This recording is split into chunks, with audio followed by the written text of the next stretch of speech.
கடலூர் மாவட்டம் நெய்வேலியில் அதிமுக பொதுச் செயலர் எடப்பாடி பழனிசாமி பரப்புரையில் ஈடுபட்டு பேசி வருகிறார். அதனை பார்க்கலாம். அருள்மொழி தேவன் நிறுத்தப்பட்டிருக்கின்றோம்.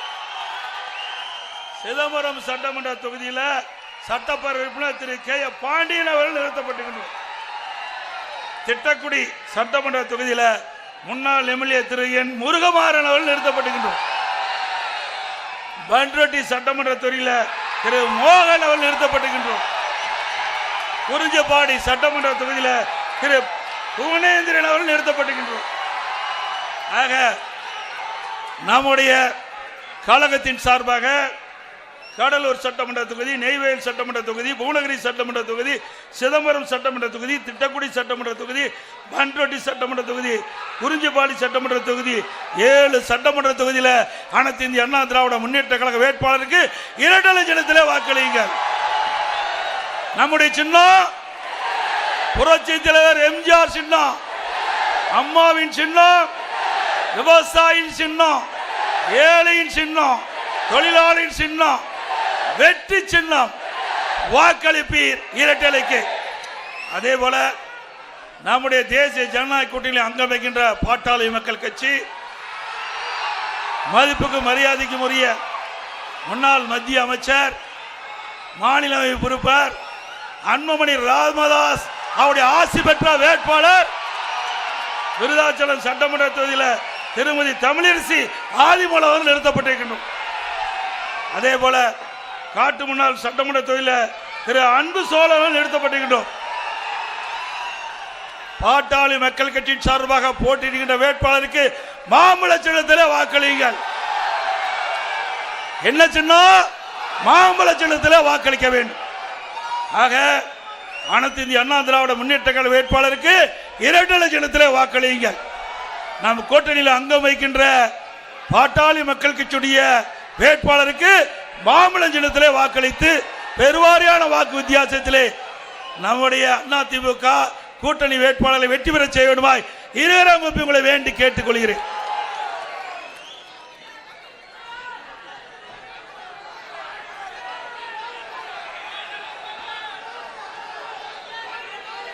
இன்றைய தினம் தம்பி, இன்றைய தினம் ஸ்டாலின் ஏதோ பேசுறாரு, புலம்பி தள்ளுறாரு.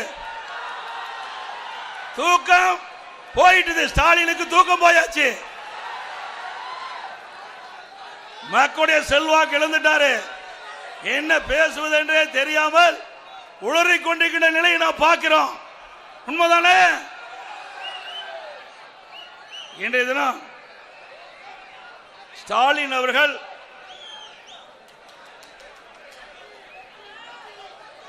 அவருடைய தந்தை திரு கருணாநிதி அவர்களுக்கு நான் இடம் கொடுக்கலையாம்.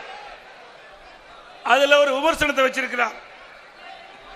ஸ்டாலின் அவர்களே, பெருந்தலைவர் காமராஜர் அவர்கள் அனைத்து கட்சி தரப்பாலும்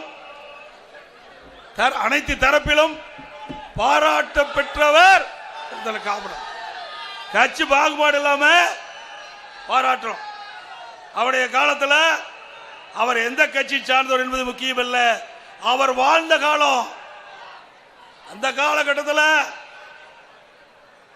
அவர் கிராமத்தில் இருந்து நகர வரை மக்களுக்கு செய்த சேவை இன்றைக்கு நிலைத்து இருக்குது. அப்படிப்பட்டவர் மறைந்தார். அந்த கட்சியை சேர்ந்தவர்கள் மரியாதைக்குரிய அண்ணன்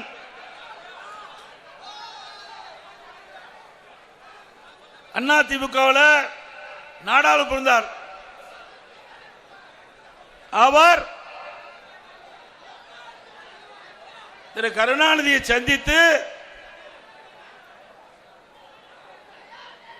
காமராஜர் அவர்களுக்கு கடற்கரையில், மெரினா கடற்கரையில் நல்லடக்கம் செய்வதற்கு எஸ்.ஆர். பாலசுப்ரமணியம் அவர்கள் அவரை சந்திச்சு இடம் கேட்டார்.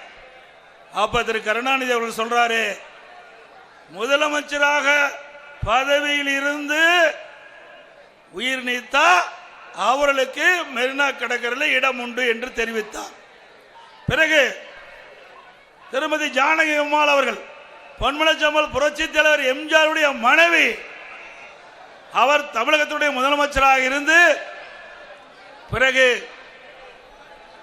அவர் இறந்தார். அதிமுக சார்பாக அவரை திரு கருணாநிதி முதலமைச்சர் காலத்திலே அவரை நாடி பொன்மனச்செம்மல் புரட்சித் தலைவர் எம்ஜிஆர் நல்லடக்கம் செய்த இடத்திற்கு அருகில் திருமதி ஜானகி அம்மாள் அவர்களை அடக்கம் செய்வதற்கு நீங்கள் அனுமதி வேண்டும் என்று கேட்டதற்கு திரு கருணாநிதி அவர்கள் அமைச்சரவை கூட்டத்தில்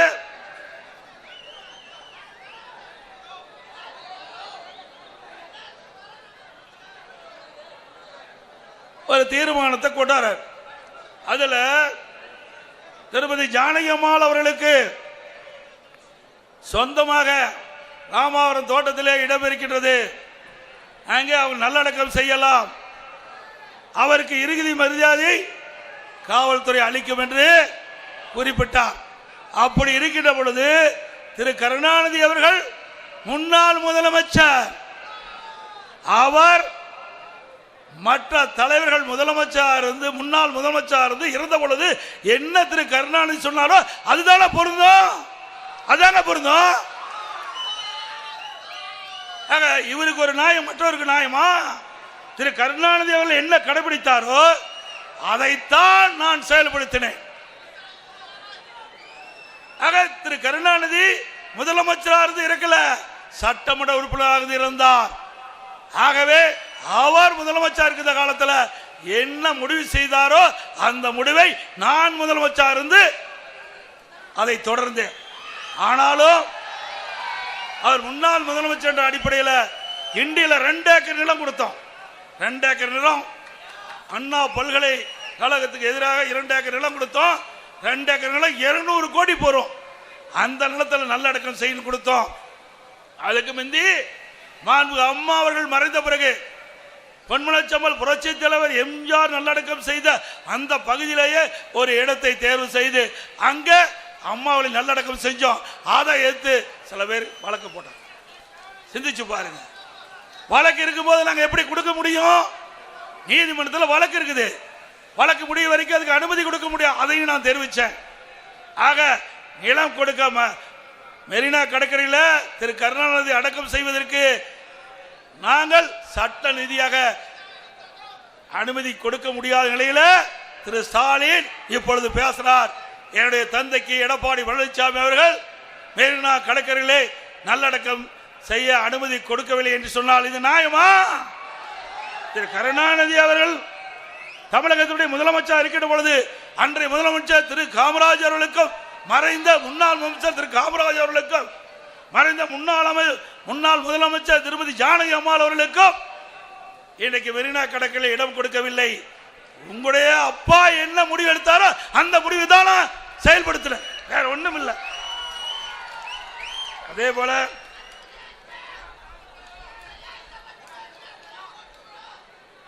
அதோட ஒரு வீடியோ ஒன்று, ஒரு ஆடியோ ஒன்று வந்தது. உங்களுக்கு எல்லாத்துக்கும் தெரியும், எல்லாம் செல்போன் வச்சிருக்கிறீங்க. வலைதளத்தில் ஒரு வைரலா பரவிச்சு. அதுல முன்னாள் மத்திய அமைச்சர் நாடாளுமன்ற உறுப்பினர் திரு ஆர் ராசா அவர்கள் ஒரு கருத்தை சொன்னதாக செய்தி, பரவலான செய்தி. அதுல முக்கியமா இன்றைக்கு சொல்லுவது கலைஞர் டிவிக்கு பணம் சென்றது என்று அவர் ஒரு செய்தி சொல்றார். பிறகு சமூக நீதி பேசும் திமுக சாதி பாகுபாடு இருப்பதை அப்பட்டமா இருப்பதா சொல்றார். மற்றும் திரு கருணாநிதி அவர்கள் உடல்நலம் கொண்டு இருக்கின்ற பொழுது அவரை வீட்டு சிறையிலே வைத்ததாக குறிப்பிடுகிறார். இதைத்தான் நான் சொன்னேன். அவரை கண்டிக்க முடியல, திரு ஆர் ராசா அவர்களை கண்டிக்க முடியல. திரு ஆர் ராசா திமுக கட்சியுடைய துணை பொதுச் செயலாளர், முன்னாள் மத்திய அமைச்சர், இன்னைக்கு நாடாளுமன்ற இருக்கிறார். அவர் இன்னைக்கு வலைதளத்தில் வந்த செய்தி, அவர் ஆடியோவில் பேசுற செய்தி தமிழகம் முழுவதும் மட்டும் இந்தியா முழுவதும் வைரலாக பரவி பேசு பொருளாயிட்டது. அதைத்தாங்க நான் சொன்னேன். அவர் மீது கோவப்படுறதுக்கு போல என் மீது கோவப்பட்டு என்ன பிரயோஜனம்? ஆக இவர் பேச பேச இதில் உண்மை இருப்பதாக தெரியுது. திரு ராசா அவர்களை கண்டிச்சா இன்னும் பல ஆடியோ வெளியிட்டுருவார். அதனால அவரை கண்டிக்க முடியல. என் மீது கோபப்பட்டு நச்சு வார்த்தைகளை நஞ்சு கக்கி கொண்டிருக்கிறார். இது நியாயமா?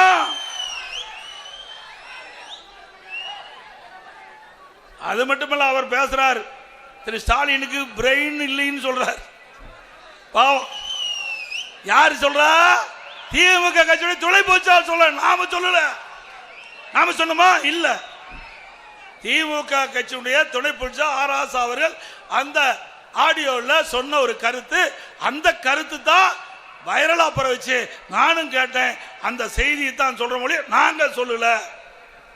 அதோட இன்னொரு மந்திரி போய் மூக்கு பிடிக்க பிரியாணி சாப்பிட்டார் வீட்டில். அந்த வீட்டில் இருக்கிறவங்க தான் அண்ணா பல்கலைக்கழகத்தில் ஒரு மாணவிக்கு பாலியல் சீண்டல் படுறார்.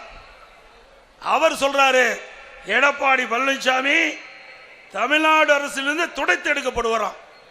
திரு மா சுப்பிரமணியம் அவர்களே, இப்பொழுது அந்த வீட்டில் போய் நல்ல பிரியாணி சாப்பிட்டீங்க. அண்ணா திமுக ஆட்சி வந்தா களி சாப்பிடுவீங்க.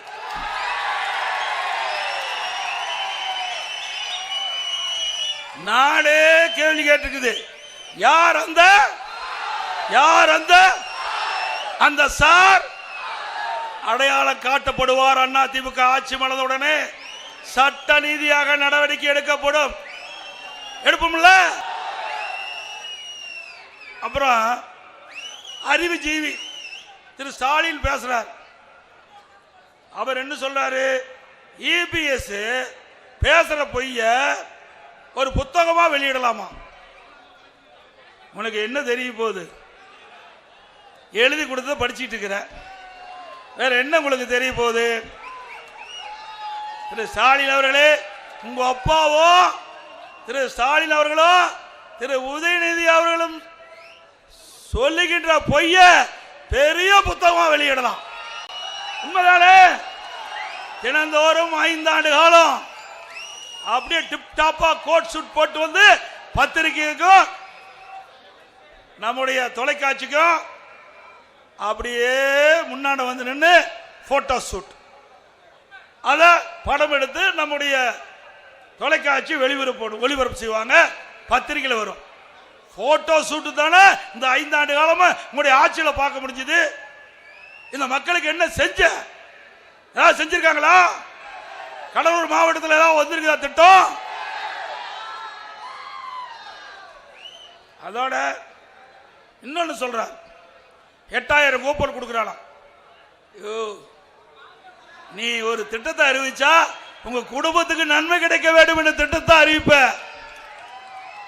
நாம அண்ணா திமுக ஆட்சிக்கு வந்தா குடும்ப அட்டையில் இருக்கின்ற அந்த குடும்ப தலைவருடைய பெயர்ல வங்கியில 10,000 உதவித்தொகை வழங்கப்படும் அறிவிச்சோம்.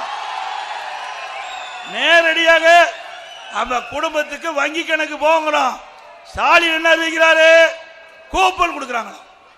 அந்த கூப்பன் யார் கொடுப்பா? திமுக காரன் கொடுப்பான். திமுக காரன் கமிஷன் வாங்கினா அந்த கமிஷன் ஒரு பகுதி ஸ்டாலின் குடும்பத்துக்கு போகும். ஆக ஒரு திட்டத்தை அறிவித்தால் கூட தன் குடும்பத்திற்கு வருமானம் கிடைக்கும் என்ற அடிப்படையில் தான் திட்டத்தை அறிவிக்கின்ற தலைவர் திரு ஸ்டாலின் என்பதை நாட்டு மக்கள் அறிவார்கள். உண்மைதானே?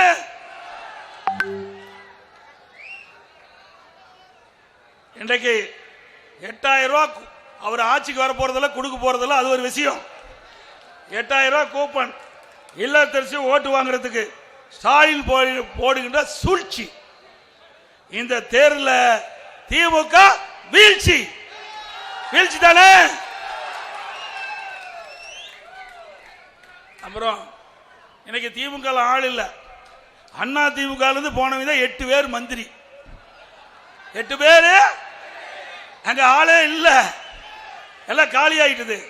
இப்பொழுது நடைபெற்ற சட்டமன்ற பொதுத் தேர்தலில் அண்ணா திமுக இருந்து நீக்கப்பட்டவர்கள் செல்லாத ஓட்டு 19 பேர் எம்எல்ஏ போய் நிற்கிறாங்க.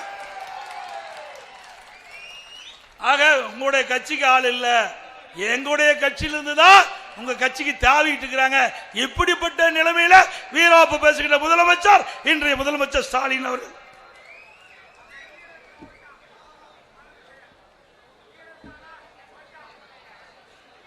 அதோட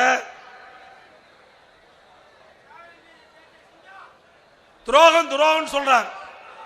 துரோகம் யார் செஞ்சது? மீனவர்களுக்கு துரோகம் செஞ்சது திரு கருணாநிதி அவர்கள். கச்சத்தீவை தாரை வார்த்தது மத்தியில் இருக்கிற காங்கிரஸ் ஆட்சி. அப்ப திமுக ஆட்சிக்கு இருக்குது. 2 பேர் சேர்ந்துதான் மீனவர்களுக்கு துரோகம் செய்தது திமுக திரு கருணாநிதி அவர்கள். காவிரி நதிநீர் பிரச்சனை, இந்த பகுதி அந்த தண்ணீர் பாயுது, அதுக்கு துரோகம் விளைவித்தது திரு கருணாநிதி. முல்லை பெரியார் அந்த பிரச்சனைக்கு துரோகம் விளைவித்தார் திரு கருணாநிதி அவர்கள். தொப்புள் கொடி உறவு இலங்கை தமிழருக்கு மிகப்பெரிய துரோகம் செஞ்சது திரு கருணாநிதி ஆட்சியில். அதே போல இந்த பகுதி விவசாய பூமி, மீத்தேன் ஈத்தேன் திட்டம், அந்த திட்டத்தை இந்த பகுதியிலே கொண்டு வருவதற்கு நடவடிக்கை எடுத்தார்கள். அதை தடுத்து நிறுத்தியது அண்ணா திமுக அரசாங்கம். அந்த மீத்தேன் ஈத்தேன் திட்டத்திற்கு புரிந்துணர்வு ஒப்பந்தம் போட்டது திரு ஸ்டாலின் முன்னிலையிலே. விவசாயிகளுக்கு விரோதமாக செயல்பட்டவர் திரு ஸ்டாலின். அதுபோல நீட்டுக்கு கையெழுத்து போட்டது மாணவருக்கு செய்த துரோகம்.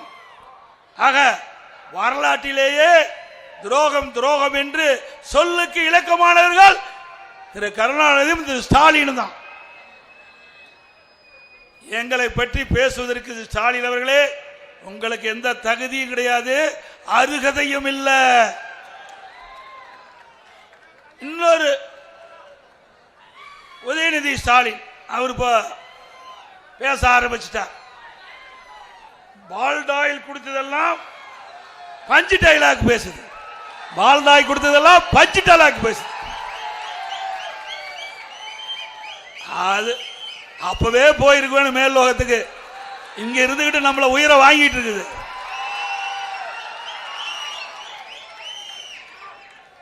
அப்புறம் எடப்பாடி பழனிசாமி எட்டப்பங்கிறான்.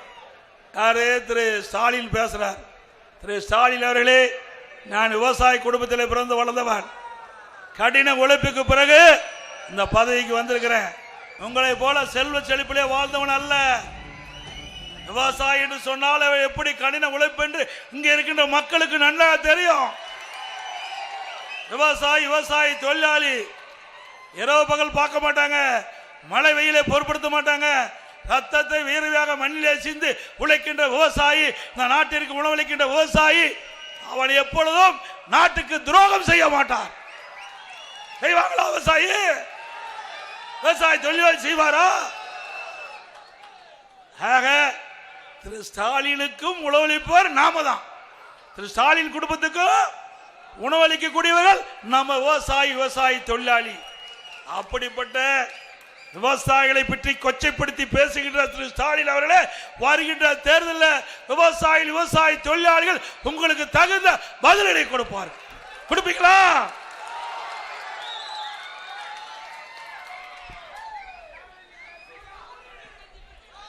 அதே போல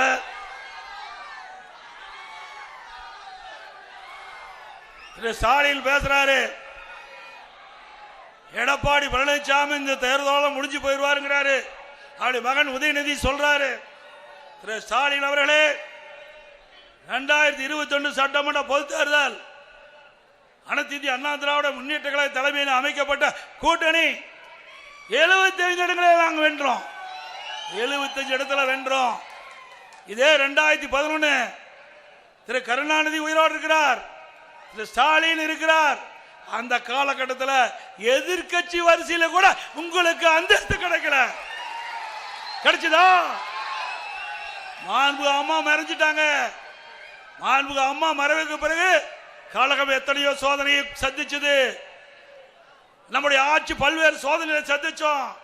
நான் முதலமைச்சர் பதவி ஏற்கின்ற பொழுது கடுமையான வறட்சி, டெல்டா மாவட்டம் புயலால் புரட்டி போடப்பட்டது, விவசாயிகள் பெரிய பாதிப்பு,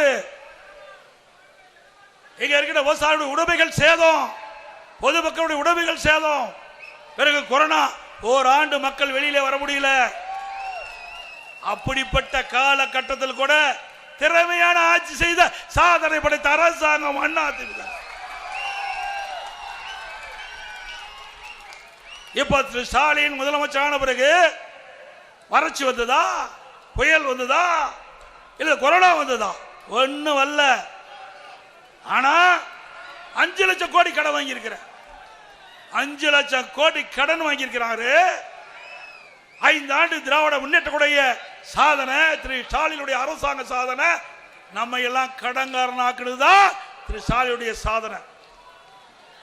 சரி, கடன் வாங்குறீங்க, என்ன திட்டத்தை கொண்டாந்தீங்க?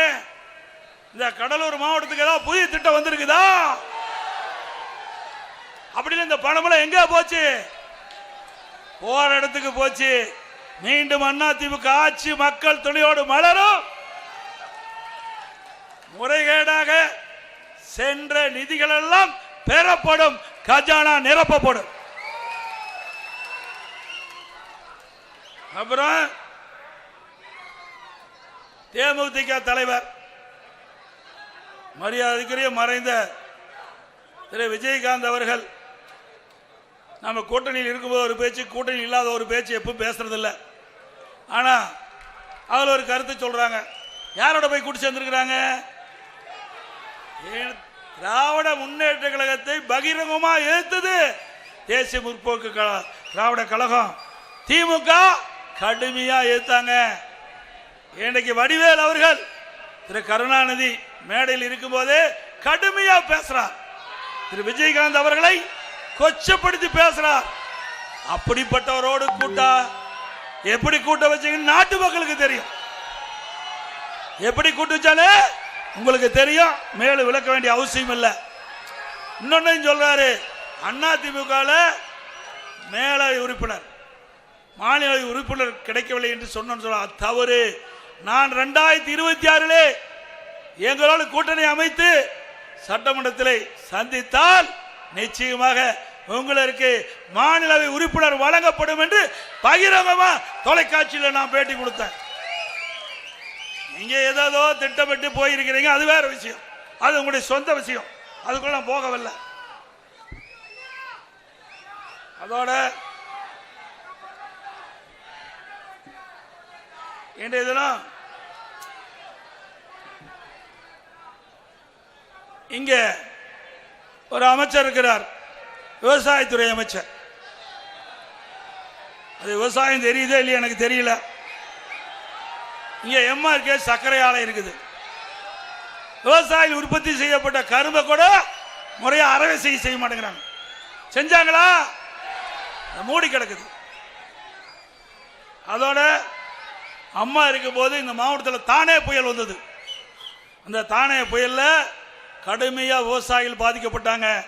முந்திரி தோப்பெல்லாம் புயலால் அந்த மரங்கள் எல்லாம் சாய்ந்து பெரும் சேதம் அடைந்தது. பலாமரம் சேதமடைந்தது, வாழை சேதமடைந்தது. எப்படி மக்கள் அந்த புயலால் கடும் பாதிக்கப்பட்டாங்க. அம்மா ஓடோடி வந்து விவசாயிகளுக்கு ஆறுதல் சொல்லி தேவையான நிவாரணத்தை கொடுத்த அரசாங்கம் அதிமுக அரசு. ஏழை மக்கள் வீடுகள் எல்லாம் சேதமடைந்தது.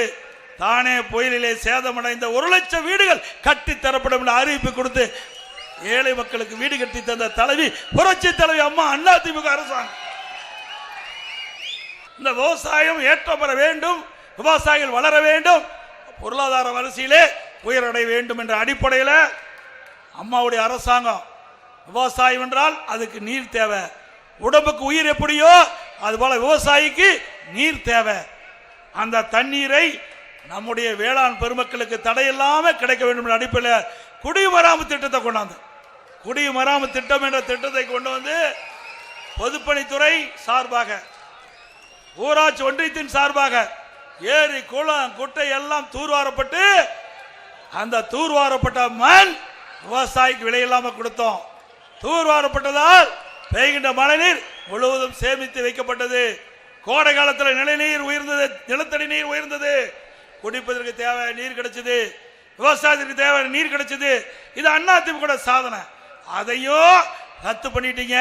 மீண்டும் அதிமுக ஆட்சி வந்தா இங்க இருக்கிற விவசாயியுடைய பங்களிப்போடு குடிமராமத்து திட்டம் தொடரும்.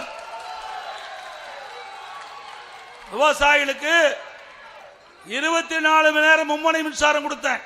24 மணி நேரம் மும்முனை மின்சாரம். விவசாயிகள் எந்த நேரத்துக்கு போனாலும் பம்பு செட்டை இயக்கலாம். இப்ப ஷிப்ட் போட்டு கொடுக்குறாங்க. அதிமுக ஆட்சி வந்த உடனே விவசாய பெருடி மக்கள் எண்ணிக்கிட்ட விதமாக அவருடைய விவசாய பம்பு செட்டுக்கு மும்முனை மின்சாரம் 24 முறை வழங்கப்படும். அதிமுக 2016 2027 வரை 5 ஆண்டுகால ஆட்சி. அம்மா தேர்தல் அறிக்கையில் குறிப்பிட்டாங்க, அதிமுக ஆட்சிக்கு வந்த உடனே விவசாயிகள் வாங்கிய பயிர்க்கடன் தள்ளுபடி என்று தள்ளுபடி செஞ்சாங்க. கொரோனா காலம் விவசாயிகள் பாதிக்கப்பட்டாங்க. விளைபொருட்கள் விவசாயிகள் உற்பத்தி செய்யப்பட்ட விளைபொருளுக்கு நியாயமான விலை கிடைக்காம அவர்கள் பாதிக்கப்பட்டு விட்டாங்க. என்னுடைய காதுக்கு செய்தி வந்தது. விவசாயிகள் அமைப்பு எங்களுடைய அமைச்சர்கள் எங்களுடைய சட்டமன்ற உறுப்பினர்களிடத்தில் தெரிவித்தார்கள், விவசாயிகள் தொடக்க வேளாண் கூட்டுறவு வாங்கிய பயிர்க்கடன் நீங்கள் தள்ளுபடி செய்ய வேண்டும், அதிலிருந்து விவசாயிகள் மீட்டெடுக்க வேண்டும் என்று கேட்டுக்கொண்ட இணங்க விவசாயிகள் வாங்கிய 12,100 கோடி தொடக்க வேளாண் கூட்டுறவு சங்கத்திலே வாங்கிய 12,100 கோடி பயிர்க்கடன் தள்ளுபடி செஞ்சு ஒரே 5 ஆண்டில் 2 முறை விவசாயியுடைய பயிர்க்கடன் தள்ளுபடி செய்யப்பட்ட ஒரே அரசாங்கம் அதிமுக. இதை விட என்னங்க வேணும்? மீண்டும் அதிமுக ஆட்சி உங்கள் துணையோடு மலர்ந்தவுடனே விவசாயியுடைய கடன் தள்ளுபடி செய்யப்படும்.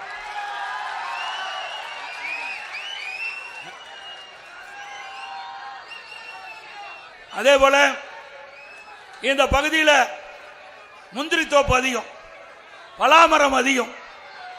இப்படி விவசாயிகள் வாழை அதிகமாக பயிரிட்டு இருக்காங்க.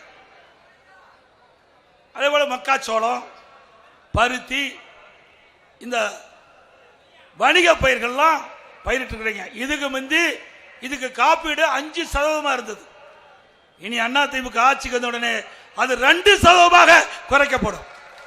உங்களுடைய காப்பீட்டு பிரீமியம் 5% வணிக பயிர்களுக்கு 2% குறைக்கப்படும். அதுபோல் நெல்லுக்கு ஆதார விலை 3,500 வழங்கப்படும். அதிமுக ஆட்சி வழங்கும். கரும்புக்கு ஆதார விலை 4,500 வழங்கப்படும். திராவிட முன்னேற்ற கழக தேர்தல் அறிவிப்பிலே 2021 ஆண்டு அறிவித்தவாறு கரும்புக்கு ஆதார விலை 1 டன் மெட்ரிக் டன் கரும்புக்கு 4,000 ரூபாய் கொடுப்பாங்க. கடைசி வரைக்கும் கொடுக்கல. அதிமுக ஆட்சி வந்த உடனே நம்முடைய விவசாயிகளுக்கு 1 டன் கரும்புக்கு 4,500 ரூபாய் வழங்கப்படும். மக்காச்சோளம், நான் முதலமைச்சர் இருந்த பொழுது இந்த அமெரிக்கன் படைப்புலிருந்து விவசாயிகள் கடுமையாக பாதிக்கப்பட்டாங்க.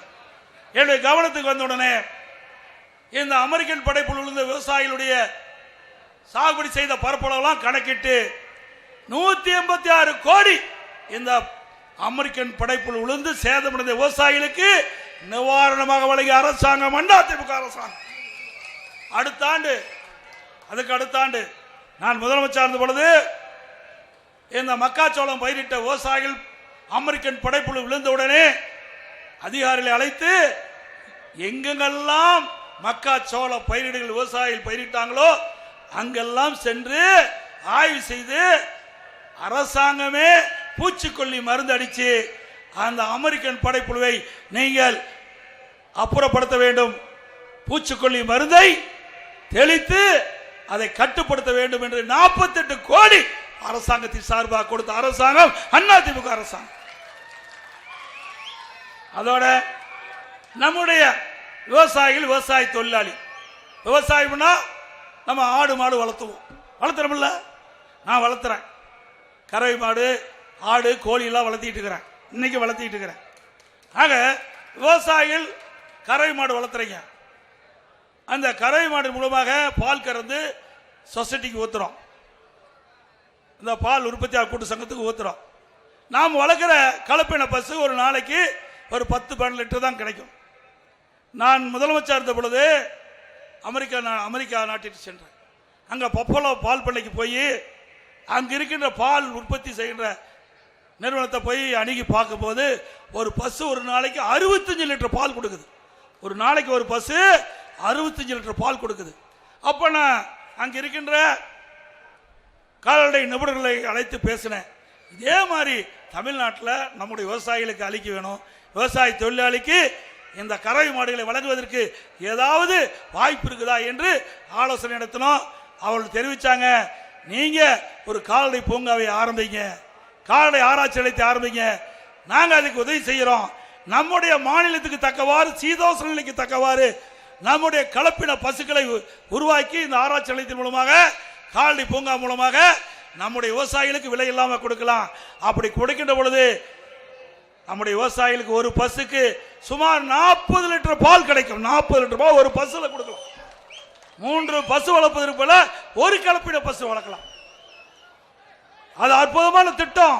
1000 கோடியில் ஆசியாவிலேயே மிகப்பெரிய கால்நடை பூங்கா தலைவாசல கொண்டாந்து கட்டி முடிச்சு கால்நடை மருத்துவக் கல்லூரி மருத்துவ ஆராய்ச்சி நிலையத்தை திறந்தேன்.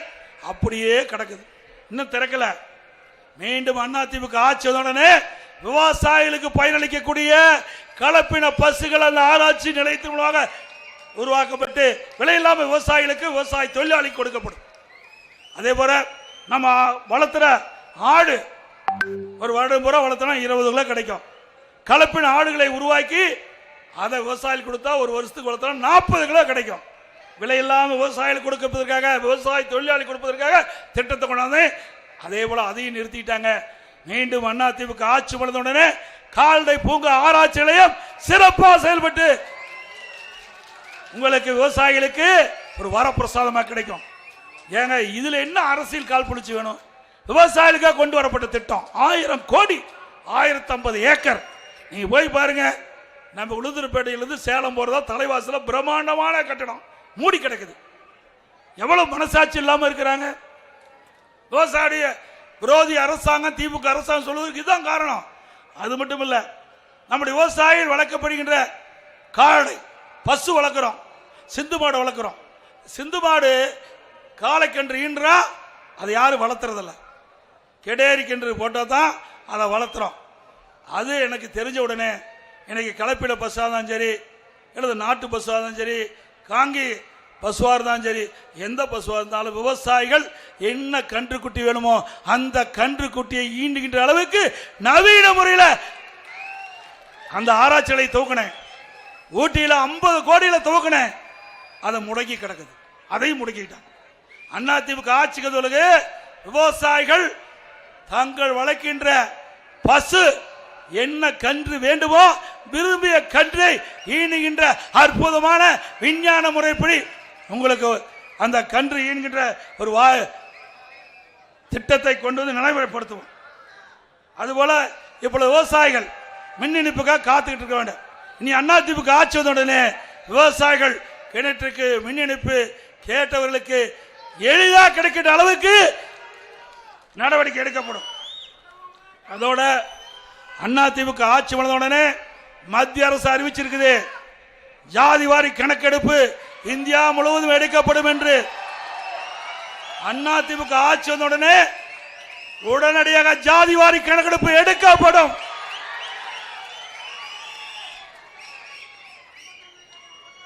அதுபோட்ட இந்த பக்கம் இந்த கடலூர் மாவட்டத்தில் சேத்தியா தோப்பு என்று கருதுகிறேன், பாதுகாக்கப்பட்ட வேளாண் மண்டலம் என்ற அந்த சட்டத்தை கொண்டு வந்து நிறைவேற்றிய காரணத்தினால அந்த விவசாய பூமி பாதுகாக்கப்பட்டது அதிமுக ஆட்சியில். அதே போல அரசு பள்ளியில் படிக்கின்ற மாணவ செல்வங்கள் அவர்கள் விவசாய தொழிலாளி, ஏழை தொழிலாளி குடும்பத்தை சேர்ந்ததுதான் அரசு பள்ளியில் படிக்கிறாங்க. அப்படிப்பட்ட மாணவர்கள் மருத்துவர் ஆக வேண்டும், கனவு நனவாக வேண்டும். அதற்காக நான் முதலமைச்சர் இருந்த பொழுது எதிர்கட்சி கோரிக்கை வைக்கல, பொதுமக்கள் கோரிக்கை வைக்கல, நானும் அரசாங்க பள்ளியிலே படித்தேன். ஆக நம்முடைய அரசு பள்ளியை படித்த மாணவர்கள் மருத்துவராக வேண்டும் என்பதற்காக 7.5% உள்ளிட ஒதுக்கீடை கொண்டு வந்து சட்டம் இயற்றப்பட்டு அமுல்படுத்தப்பட்டு இன்றைய தினம் 3000 பேர் அரசு பள்ளியை படித்த மாணவர்கள் மருத்துவர்களாக இன்றைக்கு கல்வி பயிற்சி வராங்க. இன்றைக்கு இந்த இடஒதுக்கீட்டு இடம் கிடைச்சவங்களா ஏழை குடும்பத்தை சேர்ந்த மாணவர்கள். அவர் மருத்துவ கல்வி கட்டணம் இயலாது என்ற நிலை என் கவனத்துக்கு கொண்டு வந்த உடனே அரசாங்கமே அந்த மருத்துவ கல்வி கட்டணத்தை செலுத்தும் என்ற அறிவிப்பை கொடுத்து ₹1 செலவு இல்லாம அரசு பள்ளியை படிக்கிற மாணவர்கள் இன்னைக்கு MBBS படிச்சுட்டு இருக்கிறாங்க, பல் மருத்துவராக படிச்சுட்டு இருக்காங்க. இப்படி அதிமுக சாதனை ஏழைகளை சென்றடைகிறது. பொன்மனச்சம்பல் புரட்சி தலைவர் எம்ஜிஆர் தோற்றுவித்த இயக்கம், ஏழைகளுக்காக தொடக்கப்பட்ட இயக்கம். அம்மா அதை நடைமுறைப்படுத்திட்டு இருந்தாங்க. இருவரும் தலைவர்கள் வழியிலே அம்மாவுடைய அரசு ஏழைகளை காக்கின்ற அரசாக செயல்பட்டது என்பதை இந்த நேரத்தில் தெரிவிக்க விரும்புகிறேன். கொரோனா காலம் கடுமையா பாதிச்சோம். அப்ப வேலை இல்ல மக்களுக்கெல்லாம், தொழிலால் பாதிக்கப்படக்கூடாது, ஏழை மக்கள் பாதிக்கப்படக்கூடாது என்ற அடிப்படையில் எல்லா குடும்பத்தையும் 11 மாசம் ரேஷன் கடையில் விலையில அரிசி கொடுத்தோம், விலையில சக்கரை கொடுத்தோம், விலையில எண்ணெய் கொடுத்தோம், குடும்ப அட்டைக்கு 1000 ரூபாய் கொடுத்தோம் இல்லைங்க. அதோட தைப்பொங்கல் என்று 2500 ரூபாய் கொடுத்தோம் எல்லா குடும்ப அட்டைக்கும். அந்த காலகட்டத்தில் பள்ளியில் படிக்கின்ற மாணவர்கள் ஓராண்டு வீணா போயிட்டு கவலைப்பட்டு இருந்தாங்க. பள்ளியில் படிக்கின்ற மாணவருக்கு ஆல் பாஸ் போட்டு கொடுத்தோம். கல்லூரியில் படிக்கின்ற மாணவர்கள் மன வேதையில் இருந்தாங்க, ஓராண்டு வீணாகி விட்டதே என்று அவருடைய மனநிலையை அறிந்து ஆன்லைன்ல வகுப்பு நடத்தணும், ஆன்லைன்ல தேர்வு நடத்தணும். பிரமாதமான மாணவர்கள் படிச்சாங்க, பட்டம் பெற்றாங்க. இது அதிமுக சாதனை. இன்றைக்கு திராவிட முன்னேற்ற கழகம் ஆட்சி வந்த பிறகு கடுமையா மின்கட்டண உயர்வு 67% உயர்த்திட்டாங்க. இன்றைக்கு நகராட்சி, மாநகராட்சி, பேரூராட்சியில் வீட்டு வரி 100% உயர்த்திட்டாங்க. ஆண்டுக்கு 6% உயர்த்தப்படும் என்று அறிவிச்சிருக்கிறாங்க. கடைக்கு 150% உயர்த்திட்டாங்க, ஆண்டுக்கு 6% உயர்த்தப்படும் சொல்லியிருக்காங்க. குடிநீர் வரி உயர்த்தப்பட்டு விட்டாங்க, குப்பைக்கு வரி போட்டாங்க. இப்படி மக்கள் மீது மிகப்பெரிய வரி சுமத்திய அரசாங்கம் மீண்டும் வரவனுங்களா? இன்னைக்கு எங்க பார்த்தா கஞ்சா விற்காத இடமே இல்ல. சந்து பொந்து கிராமத்திலிருந்து நகரம் வரை கஞ்சா அமோகமா விற்குது. இந்த அரசாங்க கவனத்தில் கொண்டு சென்றேன். பிரதான எதிர்க்கட்சி தலைவர் என்ற முறையில் சட்டமன்றத்தில் முதலமைச்சரோட கவனத்தை கொண்டு சென்றேன். அறிக்கை வெளியிட்டேன், ஊடகத்தின் மேல பேட்டி கொடுத்தேன். திரு ஸ்டாலின் அவர்களே, தமிழகத்தில் தாராளமாக கஞ்சா விற்கப்படுகிறது. இதனால இளைஞர்கள், மாணவர்கள், பொதுமக்கள் இதை பயன்படுத்தி சீரழியக்கூடிய நிலை தமிழகத்தில் ஏற்பட்டுகிறது. கஞ்சாவை நீங்கள் சட்ட ரீதியாக ஒடுக்கப்பட வேண்டும் என்று கோரிக்கை வச்சேன், எதுவுமே செய்யல. இன்றைக்கு தமிழகம் போதை பொருள் நிறைந்த மாநிலமாக ஆட்சி அளிக்கிறது. இந்த போதை ஆசாமியால் குற்றச் செயல் அதிகரித்து விட்டது. எங்க பார்த்தாலும் கொலை, கொல்ல, திருட்டு, பாலியல் கொடுமை, 2 வயசு குழந்தை கூட விட்டு வைக்கிறது. அவ்வளவு மோசம். சிறுமிக்கு பாதுகாப்புல, பெண்களுக்கு பாதுகாப்புல, பாட்டி கூட பாதி. இவ்வளவு கேவலமான ஆட்சி மீண்டும் வேண்டுமா? அதிமுக ஆட்சி உங்கள் துணையோடு அமைந்தவுடனே 3 மாதத்தில் கொரோனாவை கஞ்சாவை அறவே ஒழிக்கப்படும். தமிழகத்தில் கஞ்சாவை 3 மாதத்தில் அறவே ஒழிக்கப்படும். அதோட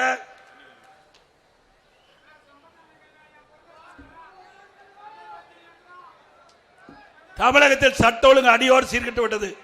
இதை சரி செய்ய இந்த ஆட்சியால் முடியவில்லை. மீண்டும் அதிமுக ஆட்சி வந்தால் சட்டத்தின் ஆட்சி நடக்கும். பெண்களுக்கு பாதுகாப்பு, பாட்டியமக்க பாதுகாப்பு, சிறுமிக்கு பாதுகாப்பு, ஒட்டுமொத்த தமிழ்நாடு மக்களுக்கு பாதுகாப்பு கிடைக்கும் என்பதை இந்த நேரத்தில் தெரிவித்து,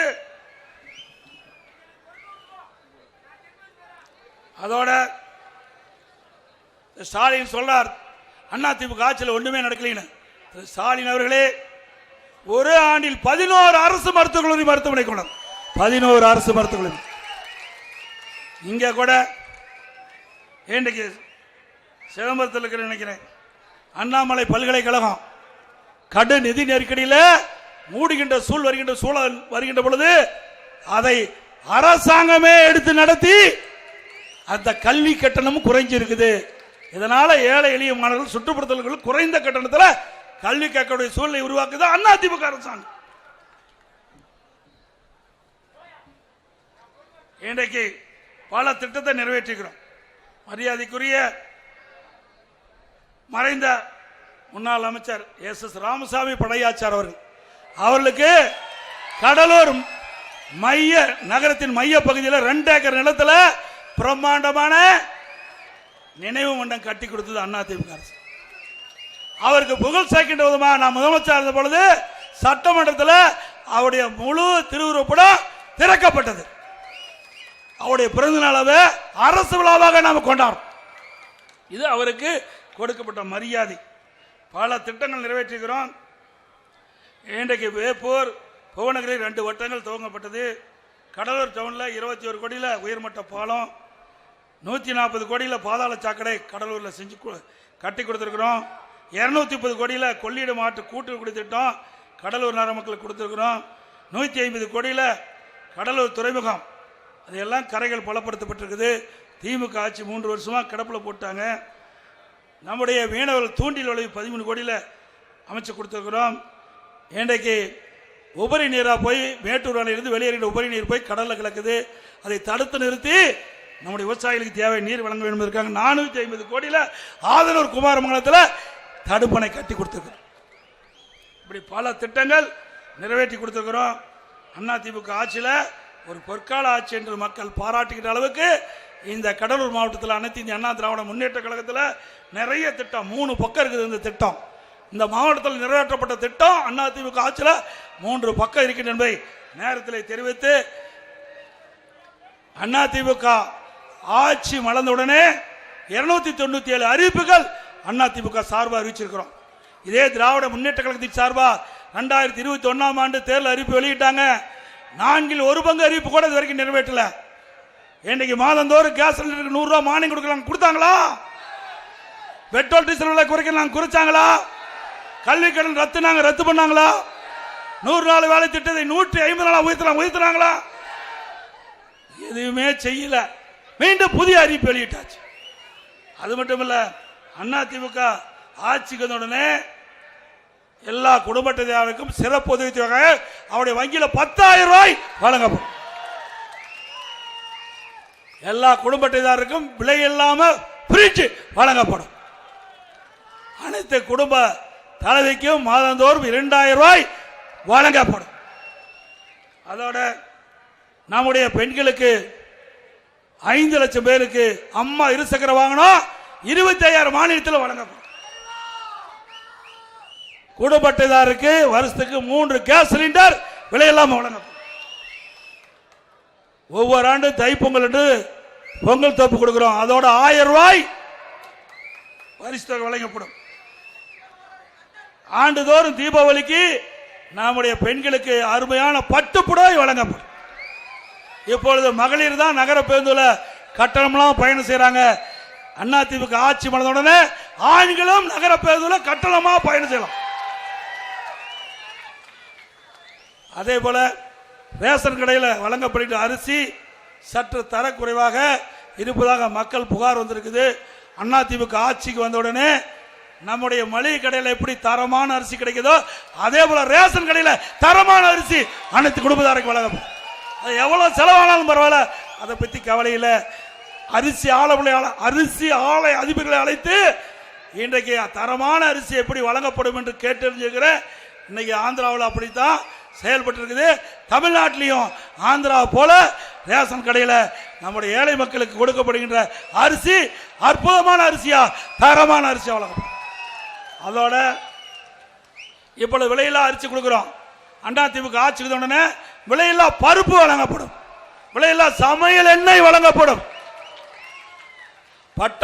பட்டப்படிப்பு முடிந்து வேலைவாய்ப்பில் பதிவு செய்யப்பட்டு பணி கிடைக்காத இளைஞர்களுக்கு மாதந்தோறும் 2,000 ரூபாய் பணி கிடைக்கின்ற வரைக்கும் வழங்கப்படும்.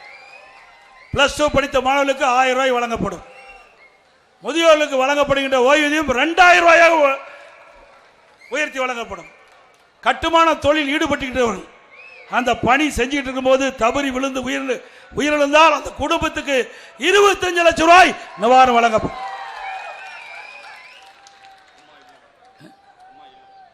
அதே போல அம்மா இல்லம் திட்டம் அனைத்து ஏழைகளுக்கும் வீடு இல்லாத அனைவருக்கும் காங்கிரீட் வீடு கட்டி கொடுக்கப்படும்.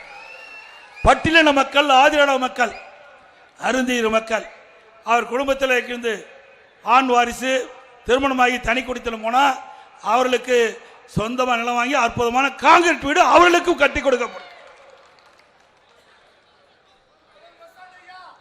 இப்படி அதே போல அம்மா மினி கிளினிக் அதிமுக ஆட்சியில் திறந்தோம். கிராமத்திலிருந்து நகர் வரை ஏழை மக்கள் அதிகமாக வசிக்கிற பகுதியை தேர்ந்தெடுத்து அம்மா மினி கிளினிக் கொண்டாந்தோம். அங்க ஏழைகள் சிறப்பாக சிகிச்சை அளிக்கப்பட்டது. அது பொறுக்க முடியாது. திரு ஸ்டாலின் மூடிட்டாரு. மீண்டும் அதிமுக ஆட்சி வளர்ந்த உடனே மூடப்பட்ட அம்மா மினி கிளினிக் ஏழை மக்களுக்கு சிறப்பாக சிகிச்சை அளிப்பதற்கு திறக்கப்படும். கடலில் மீன் பிடிக்கின்ற பொழுது எதிர்பாராத விதமாக அவள் உயிரிழக்க நேர்பட்டால் மீனவ குடும்பத்துக்கு 25 லட்சம் ரூபாய் நிவாரணம் வழங்கப்படும். தற்போது மீன்பிடி தடை காலத்தில் 8000 ரூபாய் வழங்கப்படுது, அது 12000 ரூபாய் உயர்த்தி வழங்கப்படும். அவருக்கு வழங்கப்படும் டீசல் மானியம் 500 உயர்த்தி வழங்கப்படும். அதே போல அவளுக்கு மீனவர் கூட்டு சங்கத்தின் மூலமாக பல்வேறு கடனுதவி வழங்கப்படும் என்ற செய்தி இந்த நேரத்தில் தெரிவித்து, அதிமுக ஆட்சியிலே அதிமுக ஆட்சி வந்தவுடனே அதிமுக சார்பாக அறிவிக்கப்பட்ட 297 அறிவிப்புகள் நிறைவேற்றப்படும் என்ற மகிழ்ச்சியான செய்தி இந்த நேரத்தில் தெரிவித்து, நாளை தினம் மதிப்புக்கு மரியாதைக்குரிய முன்னாள் மத்திய அமைச்சர் மாநில அவை உறுப்பினராக தேர்ந்தெடுக்கப்பட்டு நாளை தினம் பதவி ஏற்கின்ற அன்புமணி ராமதாஸ் அவர்களுக்கு இதயபூர்வமான நல்வாழ்த்துக்கள். அதே போல அண்ணன் தம்பித்துரை அவர்களும் மீண்டும் மேலை உறுப்பினராக பதவியேற்கிறார். அவருக்கும் என்னுடைய வாழ்த்துக்களை தெரிவித்து, மக்களை காப்போம், தமிழகத்தை காப்போம், தமிழகத்தை மீட்போம்,